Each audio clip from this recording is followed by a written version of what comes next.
میرے محترم بزرگ اور دوستو، حدیث پاک میں آتا ہے فرض رسول اللہ صلی اللہ علیہ وسلم زکاة الفطر طہرة للصائم من اللغو والرفث وطعمة للمساکین او کما قال النبی صلی اللہ علیہ وسلم کہ رسول پاک صلی اللہ علیہ وسلم نے صدقہ فطر لازم فرمایا روزہ دار کو بیہودہ اور بے حیائی کی باتوں سے پاک کرنے کے لیے اور مساکین کے کھانے کے انتظام کے لیے۔ اس حدیث مبارکہ میں صدقہ فطر کے حوالے سے گفتگو فرمائی گئی کہ صدقہ فطر کس پر لازم ہے اور کیوں لازم ہے۔ ایک تو یہ بتایا گیا کہ صدقہ فطر واجب ہے ہر اس شخص پر جس پر زکوٰۃ واجب ہے یا قربانی واجب،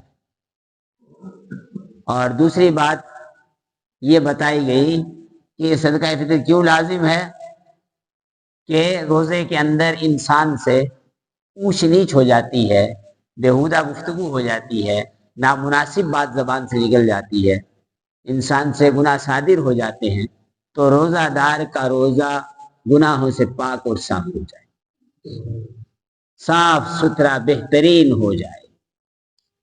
اور دوسرا یہ بتایا گیا کہ مساکین کے لیے کھانے کا انتظام ہو جائے، اس لیے صدقہ فطر کو مقرر کیا گیا۔ ایک حدیث میں آتا ہے کہ روزے دار کا روزہ آسمان اور زمین کے درمیان معلق رہتا ہے جب تک صدقہ فطر ادا نہ کر دیا جائے۔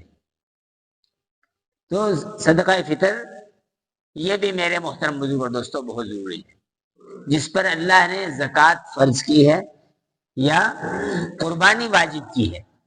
زکوٰۃ فرض ہوتی ہے 4 چیزوں کی وجہ سے، قربانی فرض ہوتی ہے 5 چیزوں کی وجہ سے۔ زکوٰۃ کا نصاب کیا ہے؟ کس پر زکوٰۃ فرض ہوتی ہے؟ جس کے پاس سونا، چاندی، نقدی مال تجارت کی مالیت 1,39,000 روپے کو پہنچ جائے تو اس پر زکوٰۃ واجب ہو گئی۔ یعنی کہ صرف سونا ہے تو پھر تو الگ حکم ہے کہ 7.5 تولے سونا ہو، صرف چاندی ہے تو 52.5 تولے چاندی، اور اگر کچھ چیزیں یعنی تھوڑا سا سونا، تھوڑی سی چاندی، تھوڑا سا سونا، تھوڑی سی نقدی، یا تھوڑی سی چاندی، تھوڑی سی نقدی، یا صرف نقدی، صرف مال تجارت، تو پھر ان کی مالیت کا حساب کیا جائے گا۔ جس کی مالیت 1,39,000 روپے کو پہنچ جاتی ہے اور وہ قرض وغیرہ سے صاف ہے تو اس پر زکوٰۃ واجب، جس پر زکوٰۃ واجب ہے اس پر فطرانہ بھی واجب ہے۔ اور قربانی کے اندر 5 چیزوں کا اعتبار کیا جاتا ہے کہ سونا، چاندی، نقدی مال تجارت اور ضرورت سے زائد سامان۔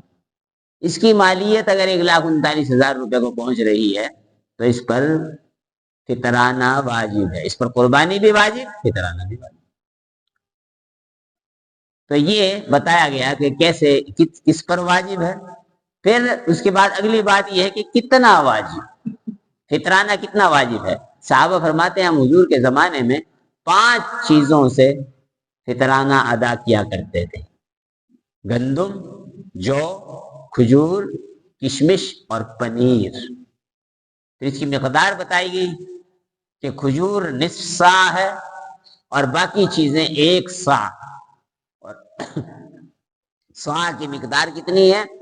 بعض علماء نے 3.5 کلو بتائی اور بعض نے 4 کلو بتائی۔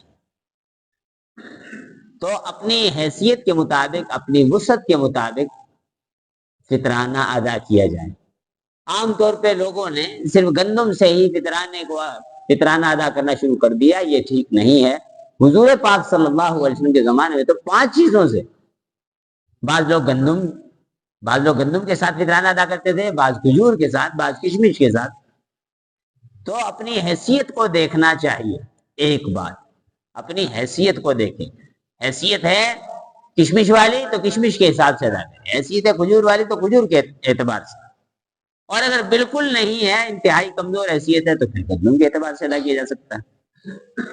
دوسرا نفع بھی سامنے رکھیں کہ اس سے مقصود ہے روزوں کی پاکیزگی، کہ ہمارے روزے پاک اور صاف ہو جائیں، تو ظاہر ہے جس قدر عمدہ اور بڑھیا مال اللہ کے نام پر دیں گے اسی قدر پاکیزگی کا ذریعہ ہے۔ تو ہم اپنے معیار کو تھوڑا سا بڑھائیں۔ تھوڑی سی دیر کے لیے سوچنے کی بات ہے، اگر ہم گندم کے اعتبار سے فطرانہ ادا کرتے ہیں تو گندم کے اعتبار سے فطرانہ ایک آدمی کا 250 روپے، 250 روپے ہم نے مستحق کو دیے، نہ وہ اس سے عید کے کپڑے لے سکتا، نہ جوتے لے سکتا، عید کی کسی ایک چیز کی تیاری میں اس کے لیے پیسے کافی نہیں ہیں، تو کم از کم اتنا تو فطرانہ دینا جس سے کسی غریب کی عید اچھی گزر سکے، وہ بھی عید کی خوشیوں میں شریک ہو سکے۔ ہم عید مناتے ہیں، عید کی تیاری کرتے ہیں، تو غریب بھی عید کی تیاری کر لے۔ تو اپنی حیثیت کو سامنے رکھیں اور اپنے دل کو تھوڑا سا بڑا کریں، خاص طور پہ جن کو اللہ نے وسعت دی ہے یا جن کی فیملی چھوٹی ہے، یا کم از کم اپنی ذات کی طرف سے تو تھوڑا سا اپنے معیار کو بلند کریں، جس سطح پر ہیں اس سے آگے ہیں۔ اچھا، غنی پر تو واجب ہے، فقیر کے لیے بھی فرمایا حضور پاک علیہ السلام نے کہ اما غنیکم فیزکیہ اللہ، غنی فطرانہ ادا کرے گا تو اللہ تعالیٰ اس کو اس فطرانے کی وجہ سے گناہوں سے پاک کر دے گا۔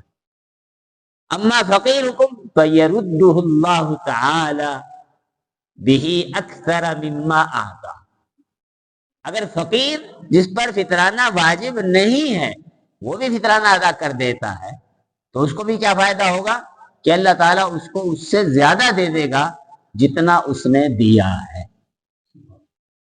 غریب نے بھی روزہ رکھا ہے، اس کا بھی روزہ پاک اور صاف ہو جائے گا، لیکن غریب کو اللہ اس سے زیادہ دے دے گا جتنا اس نے اللہ کے نام پر دیا ہے، تو فطرانہ خوش دلی کے ساتھ ادا کرنا چاہیے۔ پھر اگلی بات یہ کہ فطرانہ کب واجب ہوتا ہے؟ عید الفطر کی صبح صادق کے وقت فطرانہ واجب ہو جاتا ہے۔ جو عید الفطر کی صبح صادق سے پہلے پہلے پیدا ہو گیا اس کی طرف سے فطرانہ ادا کیا جائے گا، اور جو عید الفطر کی صبح صادق سے پہلے پہلے فوت ہو گیا اس کی طرف سے ساقط ہو جائے گا۔ فطرانے کی ادائیگی کے لیے عید کا انتظار کرنا بھی ضروری نہیں ہے۔ حضور پاک علیہ السلام تو عید کے لیے جانے سے پہلے فطرانہ ادا فرماتے تھے، لیکن اس کی اجازت ہے کہ عید سے پہلے پہلے فطرانہ ادا کر دیا جائے، رمضان میں ہی ادا کر دیا جائے۔ ایک تو رمضان میں اجر 70 گنا بڑھ جائے گا، دوسرا یہ فائدہ ہوگا کہ غریب کو بھی اتنا موقع مل جائے گا کہ وہ بھی عید کے حوالے سے کوئی خریداری کرنا چاہتا ہے، عید کی کوئی تیاری کرنا چاہتا ہے تو کر سکے، تو عید کا انتظار نہ کیا جائے۔ پھر اگلی بار یہ فرمائی کہ جس نے عید سے پہلے پہلے ادا کر دیا اسے تو اس کی فضیلت حاصل ہوگی، اور جس نے عید سے پہلے پہلے ادا نہیں کیا فطرانہ اس کے ذمے قضا ہے، لیکن اس کو وہ فضیلت حاصل نہیں ہوگی۔ فطرانہ اس کے ذمے ہے، عید سے پہلے ادا نہیں کر سکا تو عید کے بعد دینا پڑے گا، لیکن وہ فضیلت سے محروم ہو جائے گا۔ تو اس لیے بہتر ہے کہ عید کا انتظار نہ کریں۔ بعض اوقات عید کے دن آدمی تاخیر سے عیدگاہ پہنچتا ہے تو فضیلت سے تو محروم ہو جائے گا۔ تو یہ رمضان کے اندر ہی فطرانے کو ہم ادا کریں۔ کس کی طرف سے ادا کرنا ہے؟ ہر ایک مالدار اپنی طرف سے بھی اور اپنی نابالغ اولاد کی طرف سے فطرانہ ادا کرے گا۔ بالغ اولاد کی طرف سے فطرانے کی ادائیگی واجب نہیں ہے، باپ پر واجب نہیں ہے، اگر کوئی ادا کرنا چاہے تو ادا ہو جائے گا۔ اسی طرح خامن کے ذمے بیوی کی طرف سے فطرانہ ادا کرنا نہیں ہے، لیکن اگر کوئی ادا کرے گا تو ادا ہو جائے گا۔ نابالغ اولاد اگر مالدار ہے تو اس نابالغ اولاد کے مال میں سے فطرانہ دیا جائے گا، لیکن اگر باپ ان کے بجائے اپنے مال میں سے ہی دے دیتا ہے تب بھی فطرانہ ادا ہو جائے گا۔ یہ فطرانے کے کچھ مسائل ہیں۔ اور کس کو دینا ہے فطرانہ؟ ہر وہ شخص جسے زکوٰۃ دی جا سکتی ہے اسے فطرانہ بھی دیا جا سکتا ہے، اور جسے زکوٰۃ نہیں دی جا سکتی اسے فطرانہ بھی نہیں دیا جا سکتا۔ تو میرے محترم بزرگوں دوستو، یہ فطرانے کے حوالے سے کچھ گفتگو تھی۔ ہم ان مسائل پر غور کریں، ان مسائل کو سیکھیں اور اس کے مطابق اس حکم کو پورا کریں۔